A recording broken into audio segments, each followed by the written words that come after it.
Sugar کا زیادہ کم ہو جانا اور زیادہ بڑھ جانا دونوں ڈینجرس ہیں. اسی طرح بلڈ پریشر کا بھی زیادہ ہو جانا یا ضرورت سے کم ہو جانا، دونوں ایکسٹریم جو ہے وہ آزمائش اور نقصان دہ ہیں. تو اس کو کیسے مینٹین رکھیں؟ اور آلریڈی اگر کوئی بلڈ پریشر کا پیشنٹ ہے تو اپنے ماہ سیام کو، روزوں کے مہینوں کو کیسا گزاریں؟ دیکھیں، اس میں ایک تو یہ کہ جو بلڈ پریشر کا مریض ہے اس کو یہ چاہیے کہ اپنی دوا نہ چھوڑے. یہ تھوڑا سا آپ کو دیکھنا پڑے گا، کیونکہ بلڈ پریشر کو ہم کہتے ہیں سائلنٹ کلر، اچھا، خاموش قاتل. کہ بھائی کبھی بھی آپ کا بی پی بڑھ جائے گا، اکثر لوگوں کو پتہ ہی نہیں چلتا کہ میرا بلڈ پریشر اتنا ہائی چل رہا ہے. کچھ کو پھر بھی ذہن میں آتا ہے سر درد ہو رہا ہوتا ہے تو چیک کرتے ہیں بی پی بڑھا ہوا ہوتا ہے، لیکن کافی ایسے ہیں جن کو پتہ ہی نہیں چلتا. اور ہائی بلڈ پریشر کا مسئلہ یہ ہے کہ وہ آپ کو کبھی بھی اسٹروک کروا سکتا ہے، فالج کروا سکتا ہے، اور آپ کو پتہ نہیں لکوا کروا سکتا ہے، اس کو ہم فیشیل پیلسی کہتے ہیں. آپ کو پتہ نہیں چلتا اور یہ سارے معاملات چل رہے ہوتے ہیں. تو اول تو یہی ہے کہ اگر آپ پہلے سے کوئی اینٹی ہائپرٹینسو لے رہے ہیں، کوئی بلڈ پریشر کی دوا لے رہے ہیں تو اس کو آپ نہ چھوڑیں. دوسرا یہ ہوتا ہے کہ آپ کا جو نمک کی کوانٹٹی ہے، جو سالٹ کی کوانٹٹی ہے، وہ تھوڑی کم کرنی ہوتی ہے. مطلب یہ نہیں ہے کہ آپ جو ہے وہ نمکین چیزیں کھا رہے ہیں، نمکین غذائیں کھا رہے ہیں. پھر دوسرا آتا ہے جو ڈبے والے مسالے سے بنے ہوئے سالن ہوتے ہیں، اس میں مونو سوڈیم گلوٹامیٹ ہوتا ہے، وہ نقصان دہ ہوتا ہے، تو اس کا بھی استعمال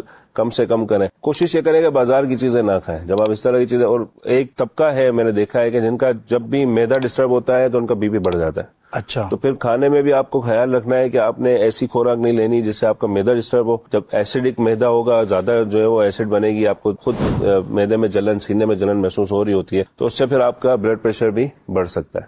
تو اس چیز کو ذہن میں رکھنا ہے.